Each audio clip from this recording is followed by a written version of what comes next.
Channel of Vadodara.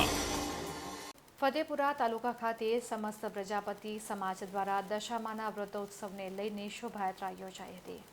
શોભાયાત્રાની શરૂઆત રાષ્ટ્રગાનથી કરવામાં આવી હતી।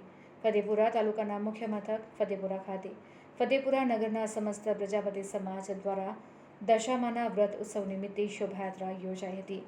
પ્રજાપતિ સમાજ દ્વારા ભારે હર્ષોલ્લાસ સાથે નાચગાન સાથે ડીજેના તાલે શોભાયાત્રા કાઢવામાં આવી હતી। ફતેપુરા નગરના વિવિધ વિસ્તારોમાં આ શોભાયાત્રા ફેરવવામાં આવી હતી।